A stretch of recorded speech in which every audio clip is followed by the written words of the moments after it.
بسم اللہ الرحمن الرحیم۔ ناظرین، میں ہوں تنویر طاہر اور آپ دیکھ رہے ہیں ہمارا YouTube channel info T V official, اور آپ کو آگاہ کرتے ہیں پاکستان کی جو تازہ صورتحال ہے اور پاکستان میں جو اس وقت سب سے بڑی خبر ہے جس کا تقریباً 6 ماہ سے انتظار تھا، بلکہ 9 اپریل سے جب سے یہ گورنمنٹ آئی ہے اس وقت سے ہی کہ چیف آف آرمی کون ہوگا اور کب آئے گا، تو بہت سا جو چیم گوئیاں تھیں اور بہت سی پیش گوئیاں کی جا رہی تھیں۔ کوئی کہہ رہا تھا کہ کسی پولیٹیکل پارٹی کا ہوگا، کسی کا ہوگا، اور بالآخر آج جو ہے وہ تقریباً 2 بجے یہ وزیر اعظم ہاؤس سے جو وزیر دفاع ہیں خواجہ آصف، انہوں نے یہ اعلان کیا کہ جو جنرل عاصم منیر صاحب ہیں ان کو وزیر اعظم نے اپنا جو صوابدیدی اختیار ہے وہ استعمال کرتے ہوئے آرمی چیف آف پاکستان مقرر کر دیا، اور جو لیفٹیننٹ جنرل ہیں سحر شمشاد صاحب ان کو chairman joint chief of staff committee مقرر کر دیا گیا ہے۔ تو اس کے حوالے سے جو سمری ہے انہوں نے یہ بات بھی کنفرم کی کہ وہ پریزیڈنٹس ہاؤس جو ہے صدارتی ہاؤس ادھر بھیج دی گئی ہے، تو آج جو ہے وہ اسی وقت جو ہے صدر پاکستان ڈاکٹر عارف علوی صاحب وہ لاہور پہنچے اور انہوں نے عمران خان سے ملاقات کے بعد مشورے کے بعد تقریباً 7 بجے جی انہوں نے اعلان کیا ہے، دستخط بھی کیے ہیں کہ ہم نے منوان جس طرح وزیر اعظم پاکستان جناب شہباز شریف صاحب نے جو اپوائنٹمنٹ کی ہے عاصم منیر کی، ہم اس کو منوان تسلیم کرتے ہیں، اور یہ پاکستان کا آرمی چیف ہے، یہ کسی ایک قوم کا آرمی چیف نہیں ہے۔ تو اس کے حوالے سے جو میں آپ کو یہ بات کہنا چاہتا ہوں کہ پاکستان میں جو سیاسی صورتحال تھی اس میں بھی ٹھہراؤ کا ذمہ دار جو ہے وہ آرمی چیف کو ہی ٹھہرایا جا رہا تھا، اور اس کا جو باعث بنا ہے جو یہ انسٹیبلٹی ہے وہ بھی جنرل قمر جاوید باجوہ کوئی، تو یہ تقریباً آرمی چیف آف پاکستان کے اوپر یہ ایک ذمہ داری آ گئی ہے کافی۔ ایک تو اس کو جو اپوائنٹ کیا گیا وہ یہ 13 پارٹیاں انہوں نے کیا ہے اپوائنٹمنٹ اس کی۔ اب ہے تو یہ میرٹ پہ تقرری، کیونکہ 27 نومبر کو انہوں نے ریٹائر ہونا تھا، اور وفاقی جو کابینہ ہے اس نے ان کی جو ریٹائرمنٹ ہے اس کو فریز کر دیا ہے، یعنی کہ ایکسٹینڈ کر دیا ہے، وہ اب 3 ایئرز کے لیے کنٹینیو کر سکیں گے۔ تو اب جو پولیٹیکل پارٹیز ہیں جو آنے والے وقت میں جو مشکلات ہیں وہ میرا خیال ہے سب سے زیادہ chief of army staff of Pakistan کے لیے ہوں گے، کیونکہ اس کی اپوائنٹمنٹ ایک کنٹروورشل طریقے سے کی گئی ہے، اور پولیٹیکل جو آرم ٹوسٹنگ کی جاتی ہے وہ اب آنے والے وقت میں آپ دیکھیں گے وہ اس طرح کہ جنرل عاصم منیر جو ہیں،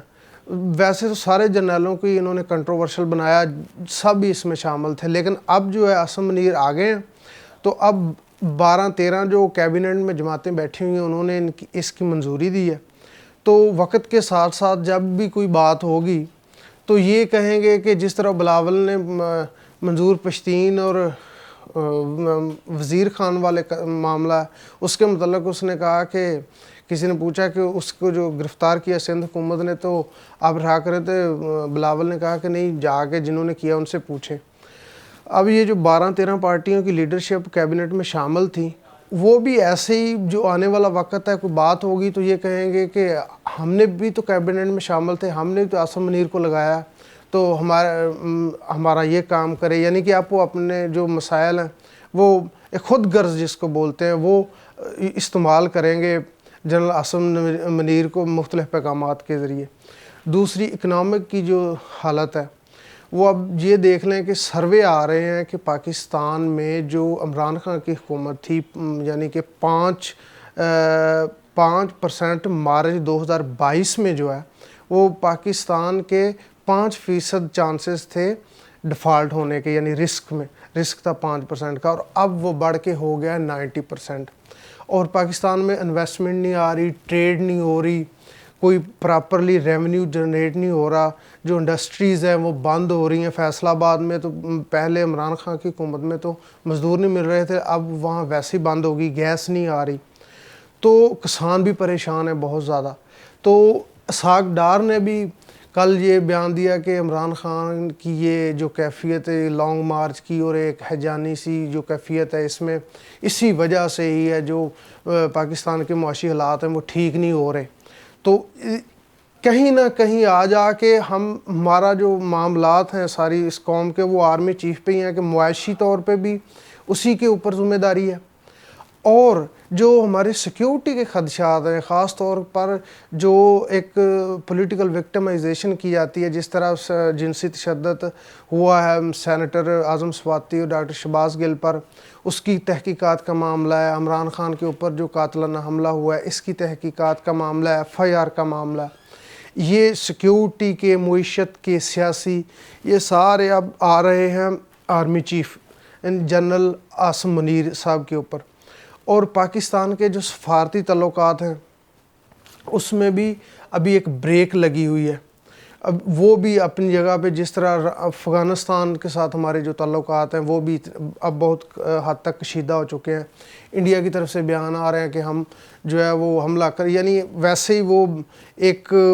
بمباسٹک گفتگو کرتے ہیں بڑھا چڑھا کے اپنے نمبروں کے لیے، لیکن ہے تو یہ ایک چیلنج تو ہے نا بہرحال. تو یہ ساری باتیں کرنے کا مقصد یہی ہے کہ جو پاکستان کی یہ اپوائنٹمنٹ ہے اس نے ابھی ساری جو پولیٹیکل پارٹیز ہیں اور پولیٹیکل لیڈرشپ ہے وہ متفق ہوئی ہے اور پاکستان کے لیے یہ خوش آئند بات ہے اور آگے بڑھنا چاہیے. اور جو جنرل عاصم منیر کی جو ایک پوسچر ہے پہلے اس کے متعلق جو ویو دیے جاتے رہے کہ یہ اینٹی PTI ہے، یہ اس کو فلاں ایران کے وزیر کے در عمران خان کو بریف کیا گیا تھا جب وہ ملٹری DG ISI تھے تو انہوں نے اس کو جو ہے وہ میچور ہونے سے پہلے ریٹائرمنٹ اس کو ریٹائر کر دیا. پھر اس طرح کی جو باتیں ہیں تو لہٰذا ایک آرمی چیف کو اب یہ سوچنا ہوگا کہ یہ جو چند ایک لوگوں کی وجہ سے ادارہ بدنام ہوا ہے، لوگوں کے اوپر ظلم اور تشدد ہوا ہے، اس کو کہیں نہ کہیں جا کے ایک جو قوم کے اندر ایک پلس ہے اس کو مطمئن کرنا پڑے گا اور قوم کو یہ بتانا پڑے گا کہ اگر کہیں نہ کہیں ہمارے اندر کوئی ایسے افراد آ جاتے ہیں جو قوم کے لیے بدنامی کا باعث بنتے ہیں ہمارے ادارے کے لیے تو ہم اس کے اکاؤنٹیبل ٹھہراتے ہیں. تو یہ بھی ایک بڑی ذمہ داری ہے ان کے اوپر. اور دوسرا یہ ہے کہ وہ عاصم منیر صاحب اس کیپیبل بھی ہیں کیونکہ وہ DG MI ملٹری انٹیلیجنس رہے ہیں، ان کو اندر ملٹری میں بھی جو آفیسرز ہیں ان کا بھی پتہ ہے وہ کس نیچر کے ہیں. اس کے بعد ISI کے بھی DG رہے ہیں تو جو بیرونی خطرات ہیں اس سے بھی وہ اچھی طرح آگاہ ہیں. تو یہ ایک یعنی کہ ہر لحاظ سے ہی میرٹ پہ تقرری ہوئی ہے. تو جو وفاقی کابینہ نے اس کی جو ریٹائرمنٹ تھی اس کو سیز کیا یا فریز کیا، یہ تھوڑی سی ایک پولیٹیکل ایکشن لگتا ہے. اس کی ریزن یہ ہے کہ اور اگر ریٹائر ہو رہا تھا تو اور بھی تو جنرل تھے نا. ابھی سٹارٹ تو سینیرٹی ہونی ہے جنرل باجوہ کے جب یہ ریٹائر ہوں گے تب، تو ان کی جو سینیرٹی ہے وہ اس سے پہلے ریٹائر ہو رہی ہے. تو یہ ایک سوال اپنی جگہ برقرار ہے. دیکھیں آنے والے وقتوں میں یہ کس طرح کی کیا شکل اختیار کرتا ہے. یہ نیریٹو تو مختلف پارٹیاں بنانے کی کوشش کریں گی، لیکن فی الحال یہ پاکستان کے لیے اچھا ہوا ہے کہ یہ ایک بہت بڑا مائل سٹون بنا ہوا تھا جو کہیں نہ کہیں اچیو کر لیا گیا. دوسری بات جو ہے وہ آپ سے یہ کرنی تھی کہ جنرل قمر جاوید باجوہ صاحب جو ان کا سکینڈل آیا تھا اور اس سکینڈل کے بعد انہوں نے جو اپنی سپیچ کی شہداء سے، تو اس شہداء سے سپیچ کے دوران انہوں نے کچھ ایسی باتیں بھی کہیں جو زیادہ پولیٹیکل تھیں، جن کا تعلق پولیٹکس سے تھا. اور یہ اب پتہ چل جائے گا کہ یہ وہ جو باتیں انہوں نے کی اس سے یہی لگ رہا تھا کہ پیچھے جنرل باجوہ کی کوئی لیگسی ہوگی پولیٹیکل. تو یہ بھی ایک امتحان ہے. پھر دوسرا یہ کہ یہ جو اپنا نواز شریف کا مسئلہ ہے، جو شروع سے یہ کہتے رہے ہیں کہ وہ ایک کنوکٹڈ پرسن ہے اور وہ ایڈوائس نہیں کر سکتا اور سجیسٹ نہیں کر سکتا. تو عاصم منیر ایک جو ہے وہ PMLN یا اپوزیشن کے آرمی چیف آف آرمی ہے. تو یہ کافی یعنی کہ جو باتیں ہیں وہ زیادہ تر ذمہ داری اب آرمی چیف کے اوپر ہی ہے کہ کیا وہ جو سابقہ وزیر اعظم عمران خان وہ کہتے رہے ہیں کہ جو اسٹیبلشمنٹ ہے وہ کرپشن کو کوئی جرم ہی نہیں سمجھتی، اس طرح کی جو باتیں، تو یہ اخلاقی، معاشی، سیکیورٹی کی صورتحال، سیاسی، یہ ساری اب گھوم رہی ہے آرمی چیف کے اوپر کہ کیا وہ الیکشن کو بھی اب الیکشن کی طرف بھی جائیں گے آنے والے وقت میں یا نہیں جائیں گے. تو یہ بہرحال سوال اپنی جگہ پہ موجود ہے. دوسرا یہ کہ جو شہباز شریف کا دورہ ترکی ہے وہ 24 تاریخ کو 25 تاریخ کو، 24 تو آج گزر گئی ہے، جانا تو آج تھا 24 کو، لیکن 25 کو وہ دورہ ترکی 2 روزہ کر رہے ہیں. تو اس میں جو ہے وہ ترکی کی معاشی حالات تو اتنی بہتر نہیں ہے، لیکن یہ دیکھنے والی بات ہے کہ وہاں یہ کس لیے یہ دورہ کیا جا رہا ہے، اس کا ابھی کوئی ایجنڈا بھی نہیں بتایا گیا، کوئی اس طرح کی صورتحال بھی نہیں ہے. جون 2023 میں طیب اردگان بھی جا رہے الیکشن ہے، تو ان کی وہ جو پاپولیرٹی وہ بھی اتنی نہیں ہے، صورتحال معاشی بھی اتنی نہیں ہے، تو اس لیے یہ ان کا دورہ ہے. تو ایک جو خبر انٹرنیشنل آپ سے شیئر کرنی تھی وہ یہ کہ اب جو امریکہ ہے وہ بھی اب ڈکلائن کی طرف، یعنی اپنے زوال کی طرف بڑھ رہا ہے. اس کی میں مثال آپ کو دیتا ہوں کہ ابھی جو الیکشن ہوئے ہیں، مڈ ٹرم الیکشن جو امریکہ میں ہوئے ہیں، اس میں صدر جو بائیڈن نے کہا کہ یہاں بھی جمہوریت کو خطرہ ہے. ایک نیریٹو تو ہے، لیکن ایک تھرڈ ورلڈ اسٹیٹ میں لگتا ہے وہ بھی ادھر لگ رہا ہے. پھر دوسری یہ بات کہ جو 15 نومبر کو پولینڈ کی حدود کے اندر ایک میزائل حملہ ہوا تھا جس میں پولینڈ کے 2 شہری ہلاک ہوئے تھے، تو ادھر سب نے جو نیٹو کے الائنس ہے یورپ اسٹیٹس کے، انہوں نے سب نے یہ الزام عائد کیا کہ یہ رشیا نے اٹیک کیا ہے. تو رشیا نے اس کی تردید کر دی. اس کے بعد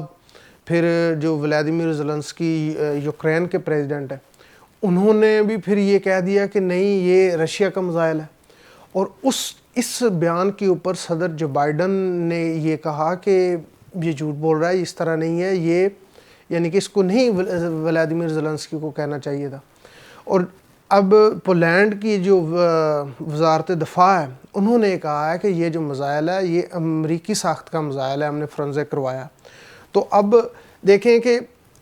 نیشن کمز فرسٹ. اب امریکہ دیکھ رہا ہے کہ ہم اگر اس طرح جو یورپین الائنس نیٹو کے نیریٹو پہ چلتے ہیں تو ہمارا ڈائریکٹ کنفلکٹ ہوگا رشیا کے ساتھ. اب وہ پیچھے ہٹ رہے ہیں. اس نے کہا نہیں، دوسری سٹیٹس جو ہیں وہ اس بات کو کہہ کے روس کے اوپر سینکشن لگوانا چاہتی تھی. اور جو روس ہے وہ بھی اب ایک ڈکلائن کی شکل ہی اختیار کر چکا ہے، جو ایک پولیٹیکلی اور ایک دنیا میں ایک بڑا ایک سپر پاور کے طور پر تھا، کیونکہ اس کی جو گراؤنڈ کی فورسز ہیں وہ مکمل طور پر ڈیفیٹ ہوئی ہے، ان کو شکست ہوئی ہے. اور وہ جو علاقے خرسن اور زیفرینیا اور اس طرح کے جو اور علاقے تھے اس کے ایسٹ